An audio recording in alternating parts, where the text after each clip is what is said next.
O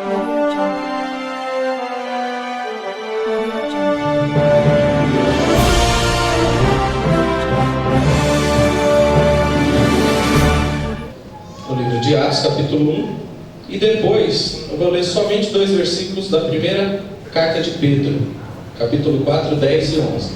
Mas eu quero ler com vocês Atos, de 1 a 11. Em meu livro anterior, Teófilo, escrevi a respeito de tudo que Jesus começou a fazer e ensinar, até o dia em que ele foi elevado ao céu, depois de ter dado instruções por meio do Espírito Santo aos apóstolos que havia escolhido. Depois do seu sofrimento, Jesus apresentou-se a eles e deu-lhes muitas provas indiscutíveis de que estava vivo. Apareceu-lhes por um período de 40 dias, falando-lhes acerca do reino de Deus. Certa ocasião, enquanto comia com eles, deu-lhes esta ordem: não saiam de Jerusalém, mas esperem pela promessa de meu Pai, da qual lhes falei. Pois João batizou com água, mas dentro de poucos dias vocês serão batizados com o Espírito Santo. Então os que estavam reunidos lhe perguntaram: Senhor, é nesse tempo que vais restaurar o reino a Israel? Ele lhes respondeu: não lhes compete saber os tempos ou as datas que o Pai estabeleceu pela sua própria autoridade, mas receberão poder quando o Espírito Santo descer sobre vocês, e serão minhas testemunhas em Jerusalém, em toda a Judéia e Samaria e até os confins da terra. Tendo dito isso, foi elevado às alturas enquanto eles oravam, e uma nuvem encobriu da vista deles. E eles ficaram com os olhos fixos no céu enquanto ele subia. De repente surgiram diante deles 2 homens vestidos de branco, que lhes disseram: Galileus, por que vocês estão olhando para o céu? Este mesmo Jesus que dentre vocês foi elevado ao céu, voltará da mesma forma como o viram subir. Vamos lá para Pedro e fazer essa leitura também. 1 Pedro, capítulo 4, versículo 10 e 11 somente. Louvado seja Deus. 1 Pedro 4, 10 e 11. Cada um administre aos outros o dom como recebeu, como bons dispenseiros da multiforme graça de Deus. Se alguém falar, fale segundo as palavras de Deus. Se alguém administrar, administre segundo o poder que Deus dá, para que em tudo Deus seja glorificado por Jesus Cristo, a quem pertence a glória e o poder para todos sempre. Amém. Curva a sua cabeça, vamos orar. Amado Deus, bendito Pai, é no nome sobre todos os nomes, no nome do Cordeiro de Deus, que tira o pecado do mundo, da qual nós estamos reunidos ao redor dessa mesa por meio do Cordeiro de Deus, é por meio desse nome que nós oramos mais uma vez e te pedimos a Tua graça, a Tua misericórdia, a Tua bondade. Ministra aos nossos corações, ao meu coração, ao coração do meu irmão, a Tua palavra, para a glória do Teu nome. Te pedimos essa bênção e já te agradecemos no nome de Jesus. Amém. Queridos, primeiro nós lemos um texto então de Atos. Atos é o segundo livro que Lucas escreveu. Lucas escreve primeiro o Evangelho, segundo Lucas, e depois ele escreve então Atos. No entanto, na leitura que fizemos, ele fala que primeiro eu escrevi Teófilo para falar do ministério de Jesus.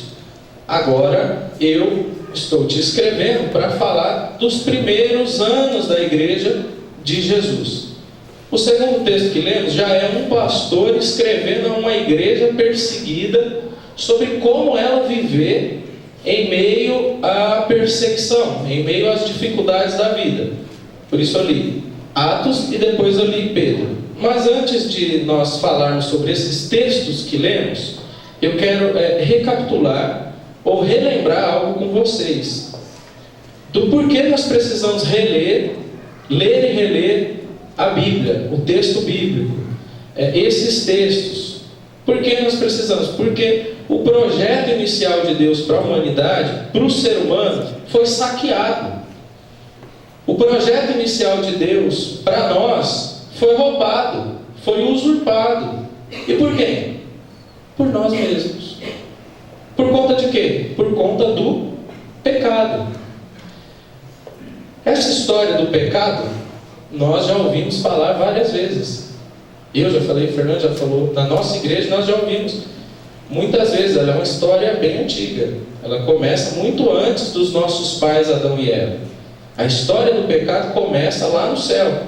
Ela nasce, ela surge lá no céu, em ambiente de glória, em ambiente onde Deus habita. Onde é que o pecado nasce? No coração de Lúcifer, no coração de Satanás. Tanto o profeta Isaías quanto o profeta Ezequiel, no capítulo 28, resumidamente eles dizem o seguinte: o coração de Lúcifer tornou-se orgulhoso, por causa da sua beleza, corrompeu a sua sabedoria, por causa do seu esplendor. Por isso Deus o atirou à terra. Então essa história do pecado, essa história do projeto de Deus ter sido usurpado, ter sido mudado, foi inicialmente, começou lá no céu. Aí o que o texto, que o profeta nos diz, que Lúcifer foi atirado à terra. Ele, espertão, lascado já era, porque ele estava lá, conhecia a glória divina, conhecia Deus, quis ser igual a Deus, perdeu o direito de ser um anjo e tornou-se um demônio. Não podendo mais habitar lá e sabendo que não pode mais se arrepender, porque diferente de nós que não contemplamos a glória de Deus de forma plena e completa, ele contemplava, para ele já era. Ele, espertão, lascado da vida, falou assim: não vou levar essa sozinho não. Já que eu estou aqui embaixo, eu vou na humanidade. E quem representava a humanidade? Nossos pais, Adão e Eva. Aí a gente conhece a história, né? A historinha do fruto lá, todo mundo conhece. Aliás, quem foi no stand-up ontem do Jonathan Nehmer descobriu que não é maçã. A fruta não é maçã, ele disse que é coco, né? Ah, você estava lá, eu vi. Ele falou que é coco, porque Eva tomou e comeu. Só pode ser coco, não pode ser maçã. Mas deixando a gracinha de lado, porque não é stand-up, mas eu dei risada ontem, e eu também não sou bom de piada. Nós também optamos, do mesmo modo que Lúcifer optou pelo orgulho, quando ele apresenta aquela proposta para os nossos pais, nós optamos também pelo orgulho. Nós fizemos a opção também pelo pecado. Nós ali escolhemos andar sozinhos, porque até ali Deus vinha, conversava com a humanidade, conversava com Adão e Eva, orientava. Deus não mandava nada. O legal do nosso Deus é que Ele não manda, Ele nos ensina, Ele nos orienta. Ele podia muito bem ter colocado aqueles anjos com espada de fogo diante da árvore do conhecimento do bem e do mal, mas Ele não fez isso. Ele ensinou a humanidade: ó, pode comer de qualquer fruta da vida, ó, esse monte de fruta aí você pode comer, mas essa do conhecimento do bem e do mal, não come. No dia que vocês comerem, vocês vão morrer. Mas aí, enganado pelo diabo, enganado pelo pai do pecado, pelo pai da mentira, nossos pais que nos representam ou nos representavam, escolheram então andar sem a direção de Deus. Isso está muito claro para todos nós. A gente conhece essa história. Então o pecado manchou a nossa imago Dei, a nossa imagem de Deus. E o que é imago Dei, Wagner? O que é ser imagem de Deus? É sermos representantes de Deus diante de toda a criação. Nós éramos responsáveis por dar nome nos bichos, nós éramos responsáveis pela manutenção da terra, nós representávamos Deus diante de toda a criação. Mas a imagem de Deus foi corrompida. Nós fomos manchados por conta do pecado que entrou na nossa história. E por isso nós deixamos então de representar a Deus. Pois com o pecado nós nos coisificamos, nós nos bestializamos. E a Bíblia está cheia de exemplos de gente que se coisificou, virou bicho mesmo. Nabucodonosor é um que foi comer capim por conta do pecado, por conta da afronta a Deus, por conta da desobediência a Deus, por conta de optar pelo pecado. Agora, a humanidade, nós somos o que? Invejosos, nós nos tornamos ciumentos, nós nos tornamos orgulhosos, nós nos tornamos violentos, mentirosos, rancorosos, pessoas más, né? Vamos parar por aqui, tem. Senão é ceia, né? Vamos celebrar a vitória de Cristo, ficar falando que a gente tudo isso. Mas somos, olha ao nosso redor que nós somos maus. O homem sem Deus virou bicho, ou não? É só ligar o jornal aí, é só ligar o da... nem precisa ligar o da Atena mais. Qualquer jornal é desgraça. É isso que o pecado fez com a humanidade. O que importa, a partir do momento que o pecado invadiu a história humana, não é mais ser, mas é ter. Eu sou visto por aquilo que eu tenho. Eu sou respeitado por aquilo que eu tenho, não por aquilo que eu sou. O que importa agora é ter, e não ser. O pecado veio destruir o projeto inicial de Deus. Beleza, a história do pecado é isso aí. Resumindo em rápidas palavras, é isso aí. Mas esse seria um fim trágico para toda a humanidade. Se Deus, em sua sabedoria, não tivesse a onisciência, sabedor de todas as coisas, nosso fim seria trágico. Seria esse. Que fim trágico. Seríamos companheiros do Lúcifer, de Satanás. Mas aí surge um profeta, da qual eu queria até ler um texto aqui, o profeta Isaías. O profeta Isaías, ele surge, e no capítulo 9, versículo 6, ele apresenta um texto que é divisor de águas para nós. Ele diz que nasce uma criança. Isaías 9,6 diz assim, um menino nos nasceu. Aleluia. Um filho nos foi dado, e o governo está sobre os seus ombros. E ele será chamado Maravilhoso, Conselheiro, Deus Forte, Pai da Eternidade e Príncipe da Paz. Esse texto para nós é um divisor de águas. Aqui está o resumo do Evangelho. Nasceu uma criança. Uma criança que vai mudar a história da humanidade. Vai dividir entre antes de Cristo e depois de Cristo. Sobre ele, o texto diz que está o quê? O governo. Sobre essa criança está o governo. O governo está sobre os seus ombros. E ele, além de ser o governador, ele é maravilhoso. Ele é aquele que opera maravilhas.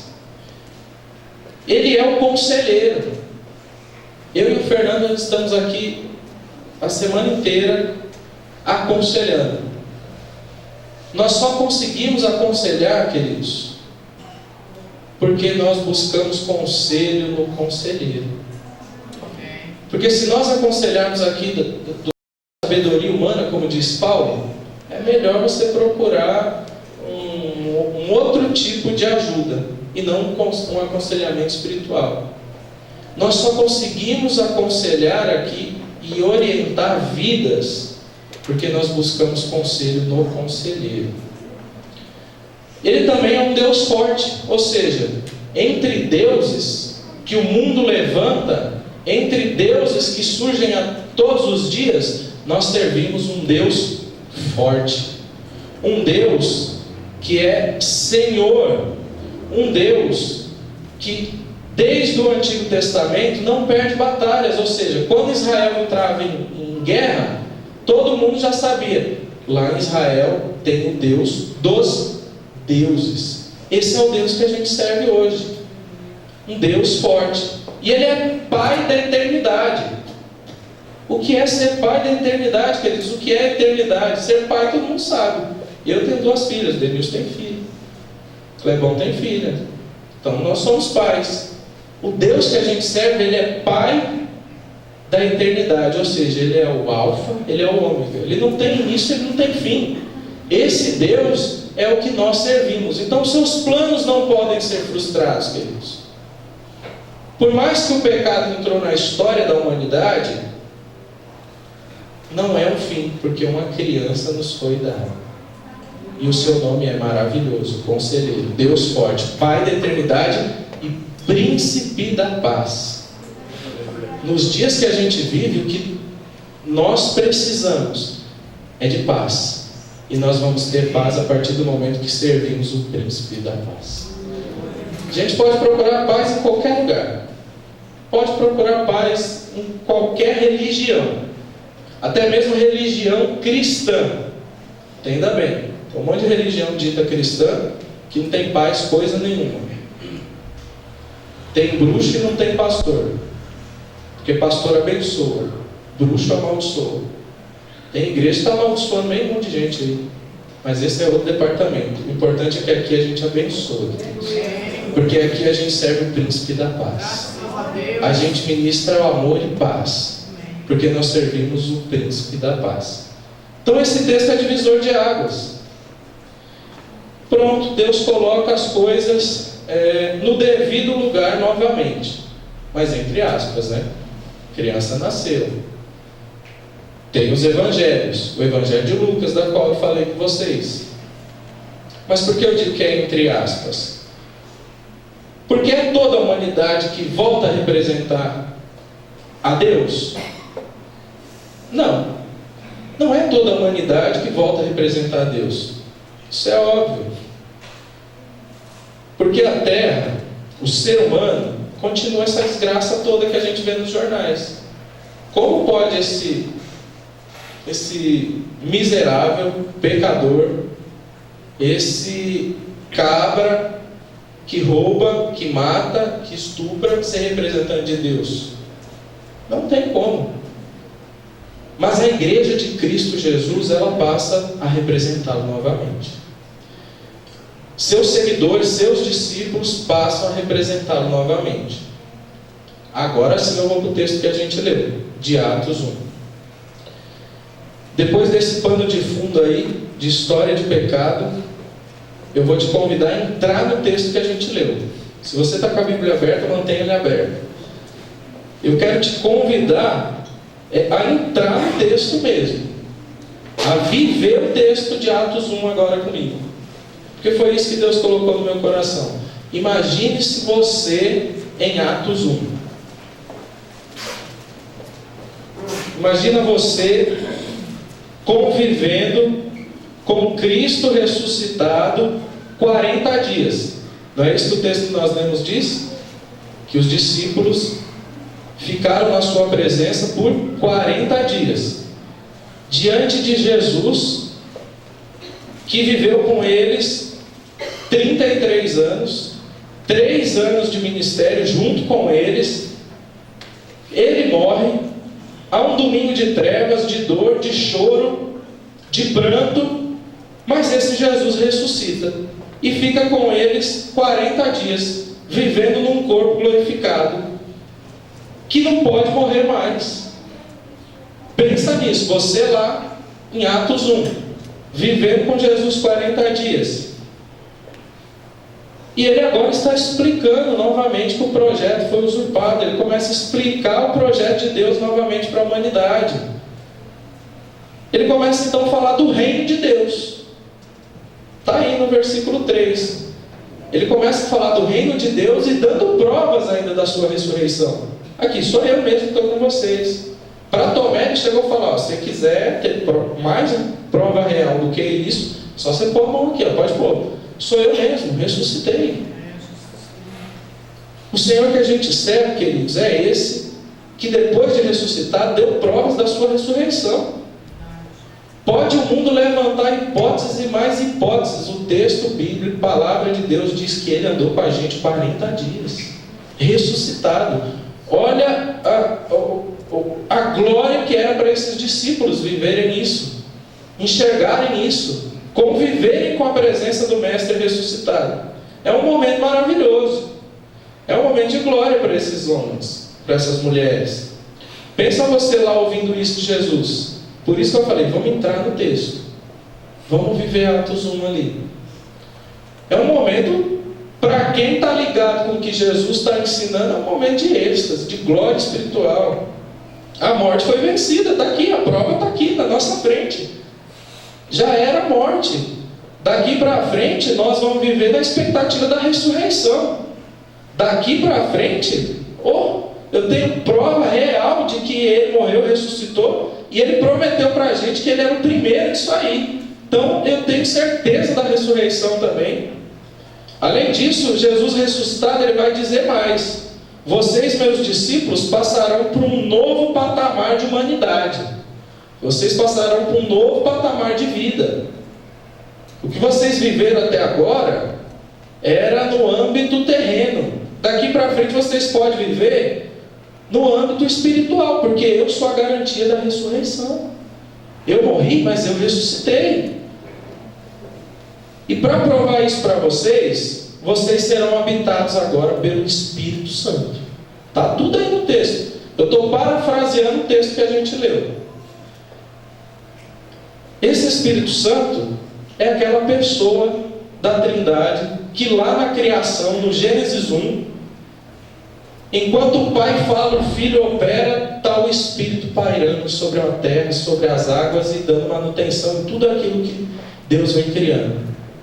É esse Espírito que abraçava a criação, que agora vai habitar aonde? Em nós. É uma outra realidade de vida. Ninguém nunca pregou como Jesus. No entanto, enquanto ele pregava, em certo momento alguns dos seus discípulos falaram assim: duro é esse discurso. Fugiram da presença dele, saíram da presença dele. Ele vira para os discípulos e fala: vocês querem ir também? Aí um deles fala assim: Senhor, para onde iremos nós se só tu tens palavras de vida eterna? Não tem para onde a gente correr, queridos.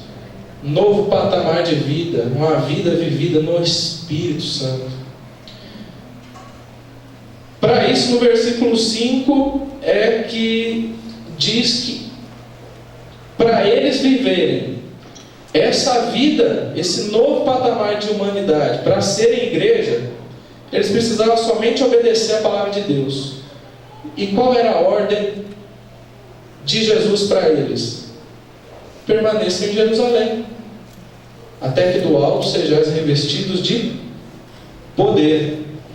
É nesse contexto espiritual maravilhoso onde Jesus está nos dizendo que nós, aqueles que creem nele, na sua ressurreição, nós passaríamos de uma raça rebelde, de um povo rebelde, caído, um povo consumido pelas trevas, e que agora nós passaríamos a ser habitados pelo próprio Deus. Isso muda toda a história. Só que mesmo nesse ambiente em que Jesus está falando essas coisas tão profundas e tão espirituais, versículo 6, levantam uns carnais ali no meio da conversa, uns discípulos bife, sabe aqueles que pinga sangue, e pergunta assim: Senhor, é nesse tempo que vais restaurar o reino a Israel? Olha a cabeça dos caras. Cristo mudando o estilo de vida, mudando o conceito de humanidade, e eles pensando nas coisas terrenas ainda. Talvez nós, alguns de nós, pensaria que nem esses discípulos. Para a gente que faz a leitura de hoje para lá, fica muito mais fácil entender. Mas talvez alguns de nós seríamos como esses discípulos, preocupados em destronar Roma. Porque essa pergunta deles, eles querem simplesmente saber se plenos do Espírito Santo, cheios do Espírito Santo, eles tomariam o reino dos romanos e voltaria Israel a governar. Jesus falando de um plano muito além do terreno e eles presos no terreno. Aí pensa, Jesus ressuscitado, falando do plano de Deus, do reino de Deus, do Espírito Santo, e eles preocupados com o poder terreno, com status, com guerra, eles queriam guerrear. E aí eu vejo o quão Jesus é o Filho de Deus, o quanto Jesus é o cara, né? Roberto Carlos pode cantar quantas vezes quiser, 1000 vezes, ele nunca vai ser o cara como foi o nosso Jesus, como é o nosso Jesus. Ele olha para eles, versículo 7, e fala: não lhes compete saber os tempos ou as datas que o Pai estabeleceu pela sua própria autoridade. Em outras palavras, o que Jesus está dizendo não é da conta de ninguém, de vocês especularem sobre isso, depositar o coração de vocês em coisas terrenas. Não se preocupe com esse tipo de poder. Ele está preocupado com o poder temporal, terreno. Eles estavam achando que Jesus, dizendo que eles seriam habitados pelo Espírito Santo, eles se tornariam Sansões. Agora nós vamos ser Sansão, vamos derrubar Pilatos, vamos arrebentar com tudo, nós vamos tomar novamente o poder e Israel vai dominar. Não era nada disso que Jesus estava falando. Poder para Jesus não era nada disso. Isso não é poder. O que Jesus estava explicando para eles, que poder é o que nós recebemos quando o Espírito Santo desce sobre nós, sobre vocês. É isso que Jesus está querendo que eles entendam. Pois vocês vão receber o poder de manifestar o Cristo ressuscitado. Poder é isso, manifestar o Cristo ressuscitado. É ser testemunha de Cristo depois que Ele venceu a morte, depois que Ele venceu a maldade. Poder, aqui em Atos 1, é exatamente isso: testificar da ressurreição de Cristo e viver testemunhando sobre a vitória de Cristo, sobre a morte, sobre o pecado e sobre a maldade. Isso é poder aqui em Atos. E que poder então é viver como Jesus, manifestando a glória de Deus e convidando os homens a viverem a vida de Cristo. Mas eles estavam achando que poder era outra coisa. E poder não é isso. Poder é a vitória de Cristo. Poder não é dominar pessoas, não é manipular pessoas ou reinos como eles imaginavam. Mas poder de Deus, ser cheio do Espírito Santo de Deus, é inspirar pessoas. É pessoas olhar para nós e falar assim: o Ailton é cheio do Espírito Santo de Deus, a Diva é cheia do Espírito Santo de Deus, a Déborinha é cheia do Espírito Santo de Deus, o Ângelo é cheio do Espírito Santo de Deus. Eu quero ser como eles. Poder do Espírito é inspirar pessoas, queridos, não manipular pessoas ou manipular divindades. Isso, como eu já disse, é bruxaria. Ser cheio do Espírito Santo de Deus é viver como Cristo viveu, a ponto de inspirar pessoas. Nós temos essa responsabilidade como igreja de Cristo, inspirar pessoas. Poder de Deus não é fazer cara de espiritual no culto, né? Oh, essas coisas não é poder de Deus. Poder de Deus não é de dar cambalhota mortal no meio do culto. Isso não é poder de Deus.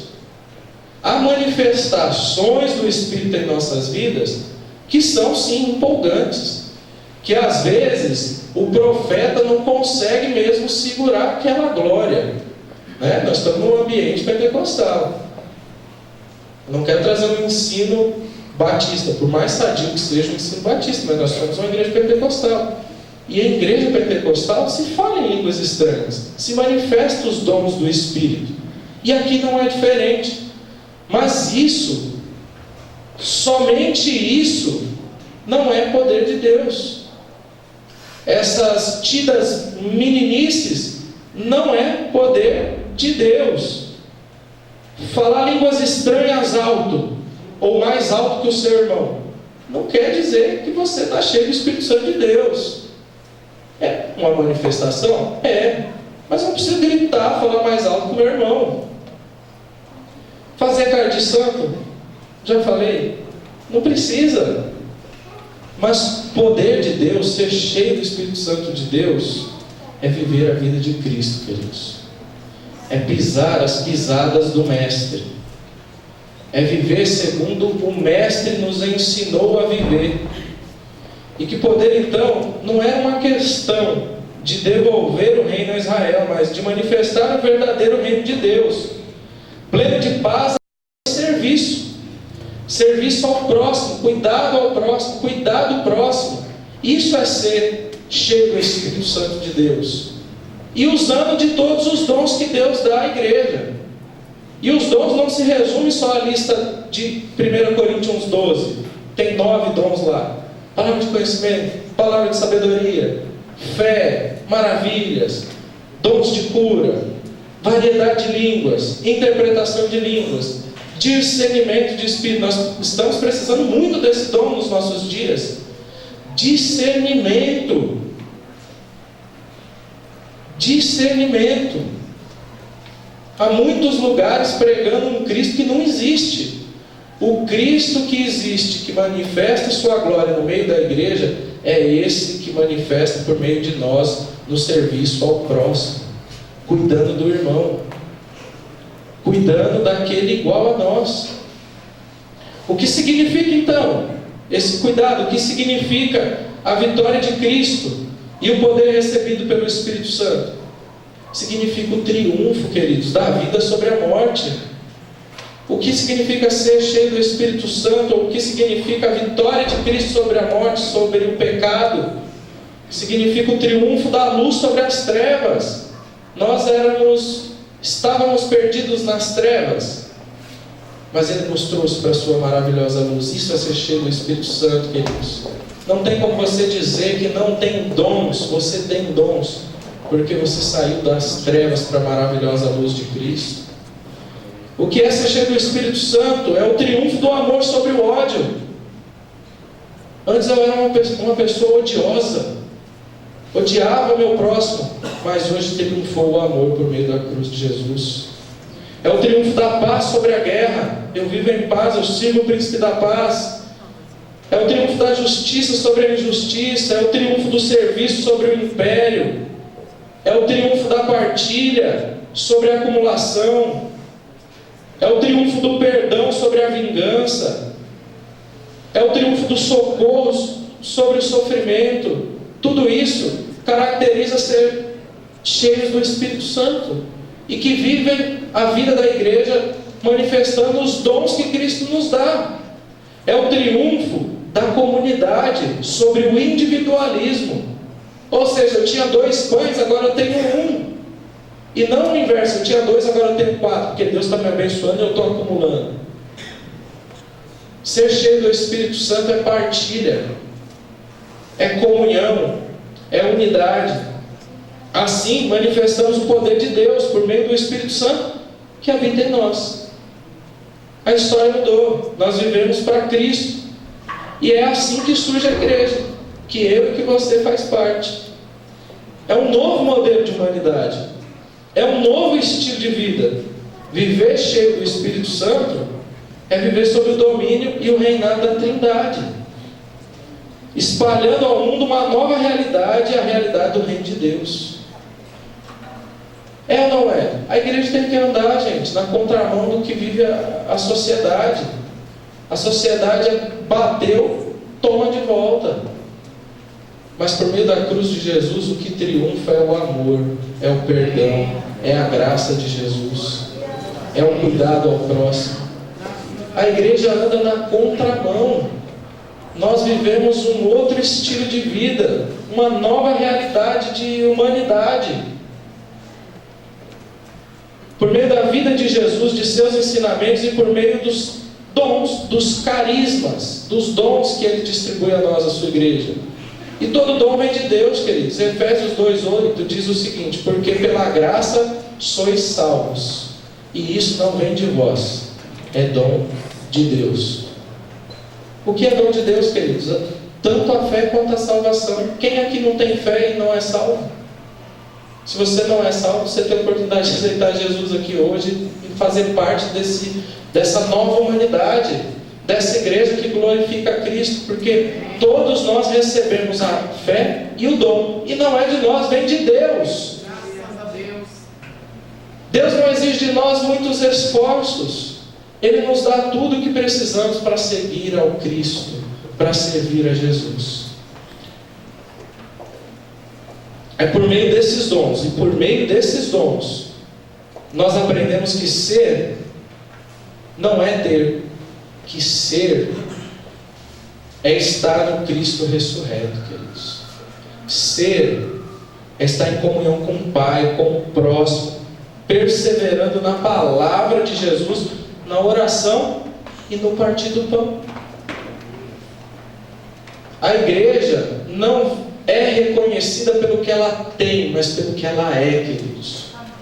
Se a humanidade, se a sociedade é reconhecida por aquilo que tem, que possui, a igreja é reconhecida pelo que ela é.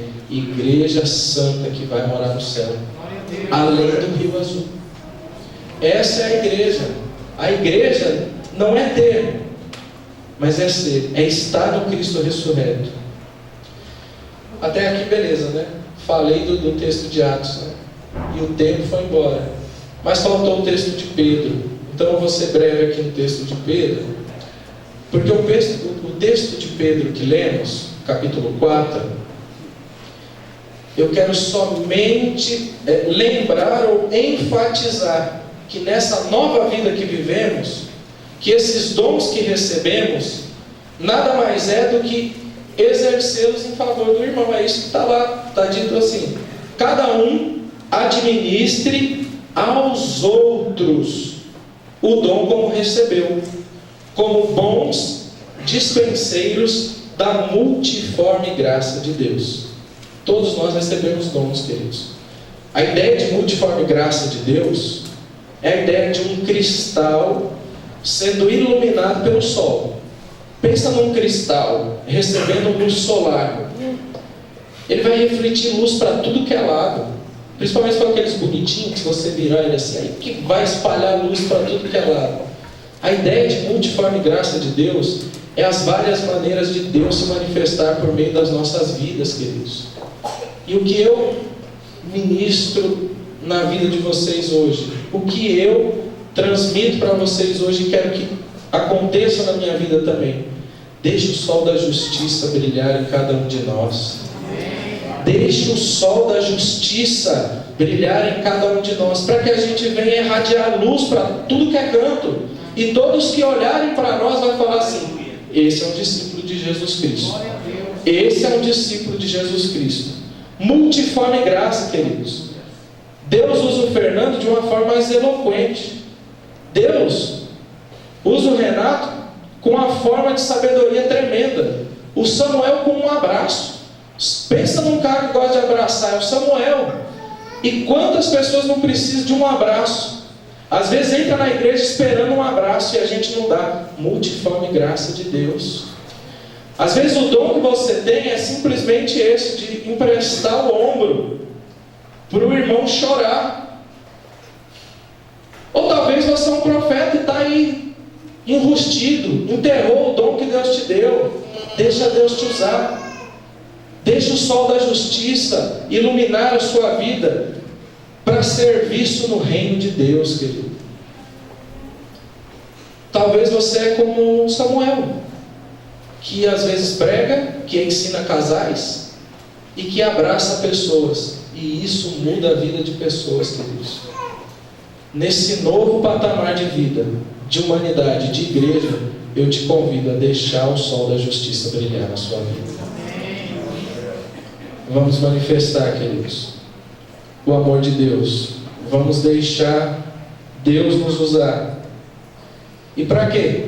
Versículo 11 lá de Pedro: para que em tudo para que em tudo Deus seja glorificado por Jesus Cristo, a quem pertence a glória e o poder para todos sempre.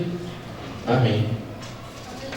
Tudo que Ele nos dá é para a glória de Cristo Jesus, é para o poder dEle, para a glória dEle e para todos sempre. Amém, queridos. Tudo que nós fizermos ou tudo que nós fazemos é para a glória de Deus, é para a glória do nosso Senhor Jesus Cristo e não para a nossa glória.